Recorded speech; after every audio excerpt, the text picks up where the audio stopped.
welcome to another episode of Home Sweet Home. My name is Rod McCall. And I'm Scott Nichols. Oh, man, it is good to see you. How the heck are you? I am great, and your enthusiasm is just amazing. Well, I do what I can. I try to be exciting and enthusiastic. Of course, sometimes it's fake it till you make it. But, Sure. I don't know. I've always found that I'm drawn to people that are exciting, energetic, positive, fun-loving, easy to get along with. And so I try and do that. I don't know that I always succeed, but it is a goal. You do well. Well, thank you. But I want to talk about something today, and it's not exciting. We have, our school district has been hit hard in the last week with loss, with death. We had a coworker of ours. Her husband passed away suddenly, unexpectedly. If I read between the lines, I think he died of a heart attack. Okay. A young man. I mean, younger than us, I believe. So yes, surprise. And the other was a graduate of ours from a year ago died in a traffic accident. So terrible. And so two deaths in the span of less than a week. And I feel like over the last, so I've been here for 3 years, right? And I feel like we've had a number of other incidents over the past 3 years where former students or,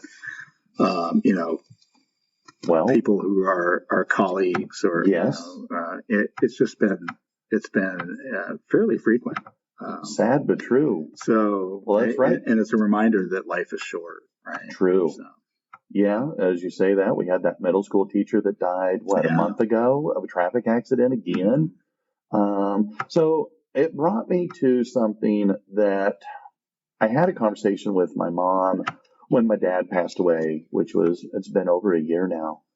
And we were talking about it then, and I was reminded of my own experiences. Our family suffered a lot of big losses. Now, it's been a while, but we went through a stretch where it seemed like, my Lord, our family, my sisters and I, we were just reeling from one major loss after another. Right. And I spent a lot of time researching, learning how to better deal with loss. And one of my classes that I had, and it's been a couple of years ago already, was also part of the class dealt with how do you help people deal with grief, deal with loss. Right. I mean, and loss is all kinds of things. It's not just loss like you lose a family member. All right, you lose a spouse, you lose a child. Sure. Loss can be your pet. I mean, if you've grown up, you spent, 18 years with a pet, their loss can be significant. Loss can be a job. When I got basically fired from the school I was working at as a consequence of my divorce, that hurt. Yeah. When I got divorced, that hurt. Yeah, I mean, I think you could describe loss as anything that is a change that is like permanent. Right? It's not going to be reversed. I mean, for the most part, you get divorced, you're not going to get back together. So that love relationship is lost. And you probably invested a lot of time in that, and it's not coming back. And you have a friend or a relative or anybody in your life who passes away, they're not coming back. So all you're left with is memories, right? And you can't. It's difficult to go forward sometimes. So anything that is permanent, right? There is a change that's permanent to the point where you can't get back to what it was. That's a loss. And I mean, again, just a fresh reminder. I mean, I'm sure everybody's heard of the Kubler-Ross 5 stages of grief of denial, anger, bargaining, depression, and acceptance. Mm-hmm. I've gone through all 5 of those. The worst probably was when Eric died. Yeah. And I didn't go through all 5 of them in order. Sure. And some took longer to go through than others. And some might have been at the exact same time. Yes, and I revisited some of them more than once. Sure. So, I mean, and nobody goes through those 5 stages. What's interesting is there's another scale. The Kubler-Ross has been around since the late 60s, and most people are most familiar with those 5 stages, but I ran across in my research another scale, and I thought, well, this is because it built off of them, and Right. instead of 5, it had 7. And the first, again, these aren't in any particular order, but the first one was shock and denial, Right. where you are in a state of disbelief and numb feelings. Mm-hmm. Then the next one is pain and guilt, where you feel that the loss is unbearable and that you're making other people's lives harder because of your own feelings and your own needs. Yeah. Then there's the anger and bargaining, where you lash out. You may even tell God or whatever higher power you believe in that you'll do anything, that you'll grant any wish they demand if they would simply fix the problem. Sure. Then, of course, there's the depression, that period of isolation and loneliness during which you process and reflect on that loss. Mm-hmm. Then there's the upward turn, where they say that at this point, the stages of grief like anger and pain have died down, and you're left in a more calm and relaxed state. I'm still waiting on that one. And then reconstruction and working through. You can begin to put the pieces of your life back together and move forward. Yeah. I say that tongue in cheek, but those last 2 have come over the last few years for me. Yeah. But Eric's been gone since 2011. Wow. So we're coming up on 13 years this October, and it's tough. It's yeah. When you lose a loved one, and again, that can be a family member, it can be, a pet. It's natural for you to want to comfort. I think one of the biggest things is our reaction to somebody else. Right. We have our own issues. You lose a spouse, you lose a parent, you lose a child, you lose a pet, you lose a job. You've got your own issues, but when you're seeing somebody else go through that, well, you've got a whole different approach. Yeah. And I think that when you go through it, you go through your own ways. But what I want to focus on today is when you're on the outside looking in. It didn't directly happen to you, all right? When our coworker's husband died of a heart attack, that we're on the outside looking in. When the kid who graduated from here last year, when he died, that didn't happen to us. Again, we're on the outside looking in. And so when you're that person, what do you do? Because that's an uncomfortable feeling for most of us. I think that's a good point, right? My wife recently this spring lost her father, right? Who she had for many years been estranged from due to divorce in their family, right? So that's she had gotten closer to her father, and suddenly now he's gone. And so she's been dealing with, lots of grief associated with that. And it's died down a little bit.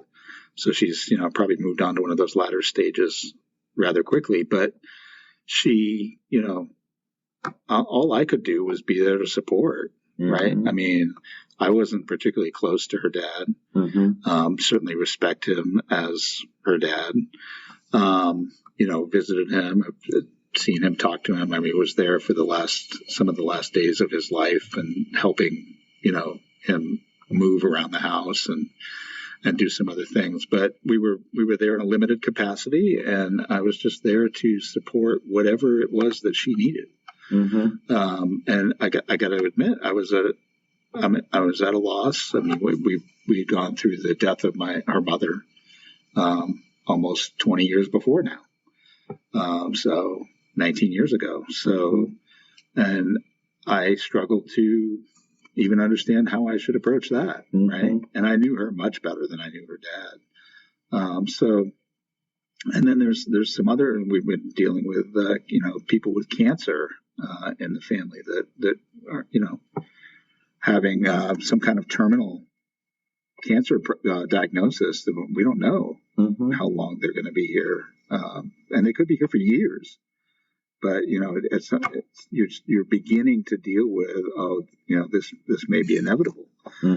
So those are some real feelings, and I'm oftentimes on the outside now. Years ago, my sister died, so I was a little bit more on the inside on that one. But I was young, and so I probably didn't understand nearly as much. Certainly, lots of grief associated with that, but that's 30 plus years ago now, so it's not hitting me as hard. Although I still miss her, obviously, but she's been gone a long time. But trying to respond to people, right? It's awkward. It is, right? It's like I don't know what to do. I don't know what to say. I feel like almost anything I say could be offensive or hurtful. Or what, and you just don't know what to do. And I feel like for me, sometimes silence and just being there, present, is all I can do. So I'm interested to hear, like, what is it that we can actually do? Well, the hardest thing, and again, I did a lot of work on this one, because this one really hit close to home. Yeah. Because I know from my own experiences, but I go back to my very first teaching experience. I had my very first teaching gig back in 91-92 school year. Yeah. And I was working with elementary kids, first grade, second grade. And we had a young girl, one of the kids that I specifically worked with, because I was a special ed para. Yeah. And she was at school on Thursday, was absent from school on Friday. We come, because she was sick, come to school on Monday and discovered she had died. Oh, my goodness. And to talk to a bunch of 6-year-olds about their classmate and death was a huge challenge. And so it's always been something of an interest to me. But one of the key things is for us to be, when we're on the outside looking in, trying to comfort others, it's deeds, not words. To not be judgmental. Right. That are, to avoid what you were saying, how to say, a lot of times we can say or do things that are awkward. It's not meant to be, but we're uncomfortable. And so we do things that are more to help us feel less comfortable. I think we try to fill the silence. Yes. And oftentimes that comes off as something that shouldn't have been said or doesn't need to be said. Well, and thank you. And that's kind of where I was wanting to go with this, is because our job is to help console them, not judge them. And even if they look like they got it under control, I can say from personal experience, that is a mask. I tried to play like I had it under control when Eric was killed, but I did not. And for years, I did not. I truly don't know how you've come out of that as a sane person, but well, when I think of the loss I might have experienced in my life or in the loved ones' lives close to me, it just all very much pales in comparison to your experience? Well, it came in waves. The first loss was getting basically fired from my teaching job, followed by the divorce, followed by then Eric's murder. And it was just kind of like one body blow after another, and each one more devastating than the other. But it was a lot of support and people doing some of the things that are on these lists of what to do versus what not to do. I think that one of the things that makes it so hard, right, is that these are situations where you are out of control. Right? Not that you're out of control, but you are not in control of what's taking place. Yes. Right? You are not in control of losing your job. You are not in control necessarily of your divorce, and you were definitely not in control of the situation that led to your son being murdered. Yeah. I mean, those are things that like we're out of control as these things take place, and how to respond to that, because you can't fix it. You can't. It's permanent. You can't go back. That makes it even harder. And so I guess it is because of this that I'm drawn to this topic. And like I say, with all the recent events that have been happening here in our school district, I wanted to kind of broach this. And like I say, it comes down to deeds, not words. Right. Because a lot of times words are hollow things. And so I was sharing this with my mom, and she said, well, that's funny. The priest that came and visited with her was a new to their parish. And he had shared some of these very things with my mom, but things to not say. Okay. And I've got a list of them here. All right. But things to say: you'll get through it. Just be strong. Or, well, they're in a better place now. It's been a while since they passed. Why aren't you over it yet? Well, they lived a long time. At least they didn't die young. Or, and this is one that I just wanted to punch people in the nose my mom said this to me, and I didn't want to hear this. God must have wanted them there because they were such a good person. Or, I know exactly how you feel. My ass, you sure as hell don't. Right. Well, I guess it was their time to go. Or, everything happens for a reason and life does go on. Or, it was God's plan. Right. And sometimes his plan just doesn't make sense to us. Or, your loved one would want you to go on. And I will say that this is commonly said because most people are very uncomfortable with your sadness. Right. And then, of course, well, cherish the good memories because they're going to bring you peace. Well, you know what? It's the freaking memories. All right. It's these memories that are causing me so dang much pain. Yeah. So right now, it's hard for me to focus. So please back that train up. And then lastly, a distraction. Hey, did you see that ball game last night? Sure. I mean, so change the topic. Right? Yeah. I don't want to deal with your awkwardness, so we're gonna talk about something else. I mean, again, these are things. Please don't say these things. I think all of these things to me seem obvious, right? It's like okay, so Captain Obvious, thank you. Sure. Thank you for telling me your useless information that I already knew. So again, I think that this comes from a place of just trying to fill the void, the silence, the awkwardness that exists, and it's my awkwardness, right? Between me and the person who is dealing with the grief. I mean, whereas maybe me being just silent and listening and offering myself to hear whatever that person might want to say or not say might be better. But how many times have you been to a funeral? Have you been to a wake? Have you been to a situation where trying to console somebody and you've heard those kinds of comments? Oh, these are cliches that you hear all the time, right? And these are the kinds of things. I will say that, okay, may sound kind of corny. I am a huge Harry Potter fan. Okay. And in book 5, Harry Potter loses his godfather at the end of the book. Mm-hmm. And he's going through, again, the stages of grief, and people are trying to comfort and console him. And he makes a comment. And when I first read it, I didn't really get it. But after Eric had died, I felt what Harry felt as it was described in the book.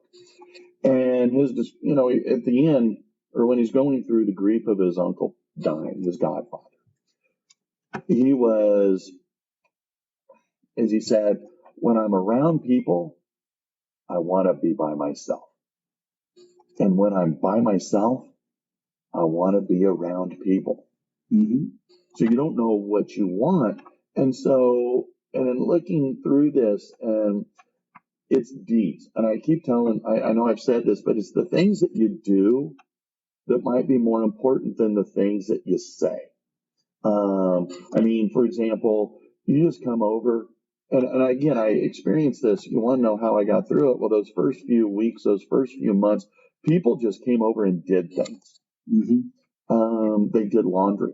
Sure. They would go to the grocery store.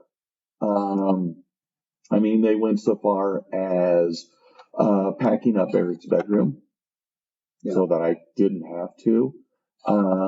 We had an estate sale. I had a fantastic friend come, and she and her family literally went through the house and boxed everything up, put tags on it, made it all ready for an estate sale. Yeah. I didn't have to do a thing. These were, mowing the yard. Yeah. These were things that people did that, sounds so kind of silly, but, if you want to say something, I can't imagine what you're going through. I'm so sorry for your loss. I don't know what to say. I wish I had the right words to comfort you. You, your family, your loved ones, they will be in my thoughts and prayers. She was so nice to me. One of my favorite memories was, and then whatever that memory might be, whenever you want to talk, I'm just a phone call away. They were so wonderful. They will be missed by so many people. I am your friend. I'm here for you. Mm-hmm. How about just a hug? Can I give you a hug? I don't have the right words to say, but I just want to give you a hug. Sure. Sometimes, again, like you were saying, just be there. You don't have to say anything. Just sit beside them, right? Hold their hand, put your arm around them, show them comfort. All right. One of the things that I can say from personal experience, I had people always reaching out to me. And this is one of the suggestions.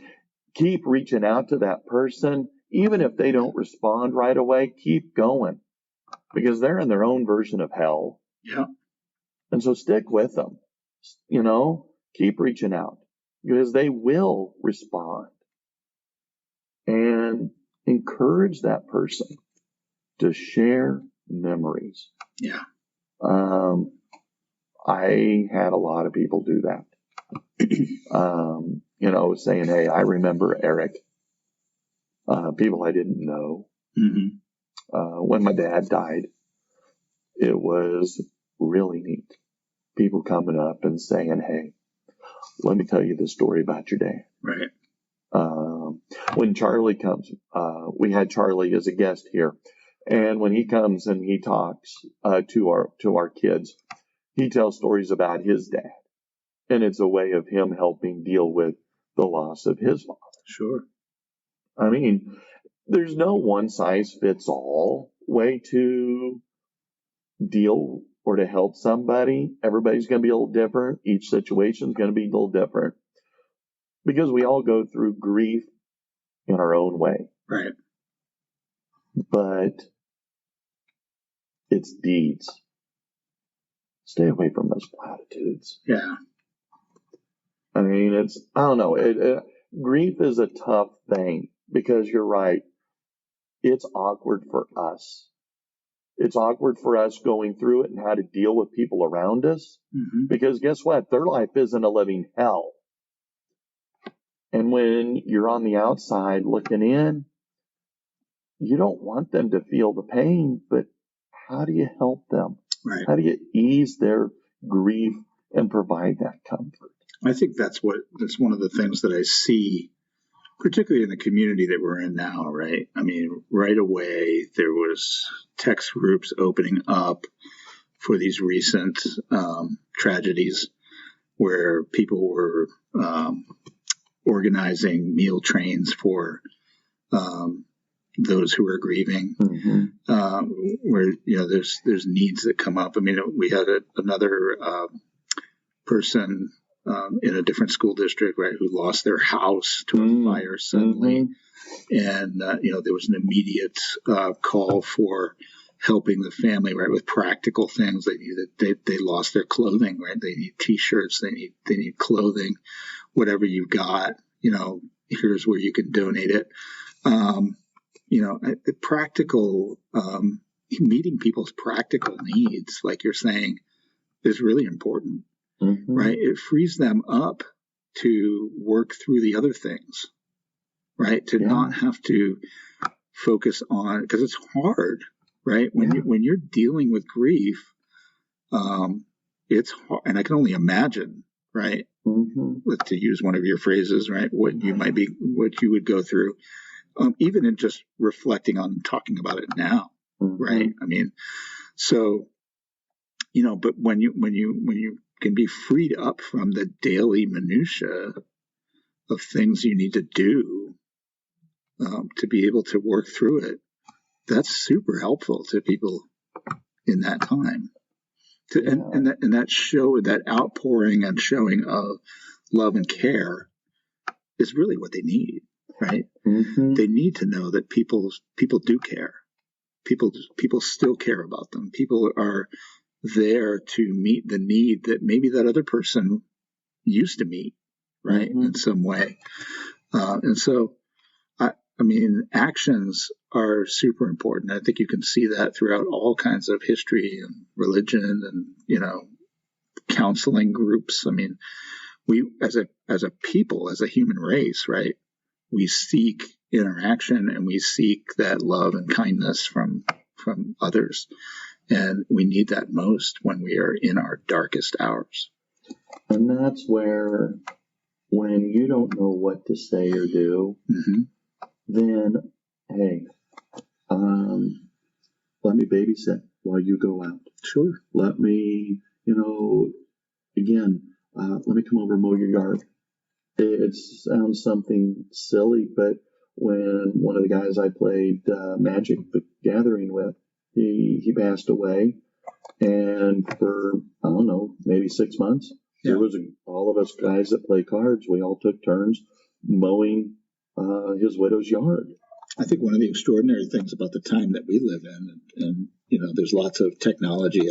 We've talked about ways that some things that exist may be not as great right anymore because of social media and some other things, but there are technology that's helpful, right? Like, even if you are far away from a loved one who is dealing with grief, you can still do things like order groceries and have them delivered to their house. Right? Send them a gift card for something, to a restaurant, to DoorDash. I mean, there's all sorts of ways now that we have to provide for needs, even if we're thousands of miles away, and show that love to that other person. Well, I know we're running up against our clock, but a couple of things that I know people, again, it may be common sense, but everybody processes grief in their own ways, and it can take a long time, and you don't get over loss. I mean, my dad was sick for a very long time, and I think everyone was relieved to some extent when he passed away because of his quality of life. But he and my mom were married for 64 years. And even though it's been over a year, she still is grieving. Of course. I mean, she spent most of her life with this man, and trying to put the pieces together to move on from that has been a challenge for her. And, you know, the idea of, will you still deal with that? Why are you still dealing with that? We all grieve in different ways. And, you know, like I said, it'll be 13 years this October that Eric passed away. Yeah. And I still grieve. Not the same way, but I still grieve. Sure. And if you're wanting to be that true friend, then you're there side by side with them through the entire journey, however long it takes. Absolutely. I think that, and I was just thinking while you were speaking that probably one of the greatest ways I can think of to help somebody else deal with grief is to allow them to deal with it.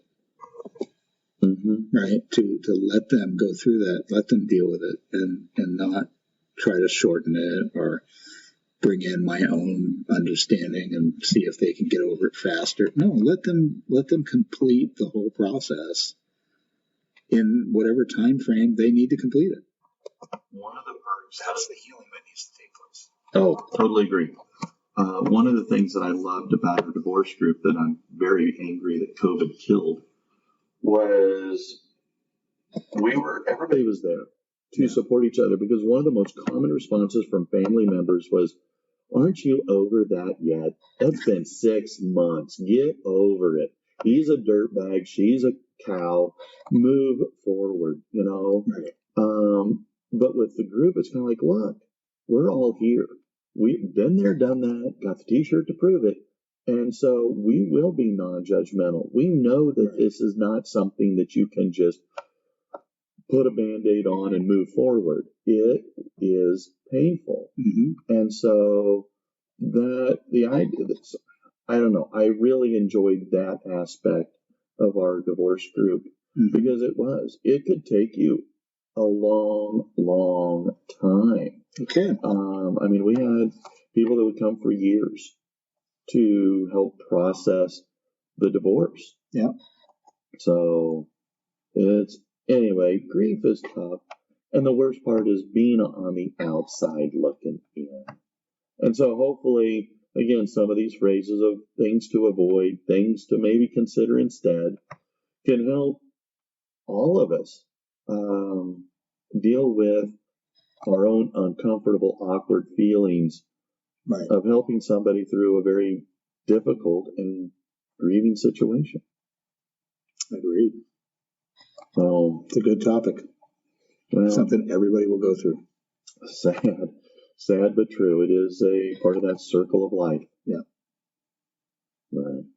Anyway, that was a downer from how I started out. It's an important topic, though. So, I mean, people need to understand how to deal with that, and they need to understand that if they're dealing with the grief directly, right? Like, it's okay. Mm-hmm. It's perfectly acceptable, and you need to work it through. That is correct. So we will be friends for those who need the help using some of these examples. Yes. All right. Well, then I will try something more upbeat next time. Oh, I'm sure we'll do that. So, well, then until next time, I'm Rod. I'm Scott. See ya. Have a good one.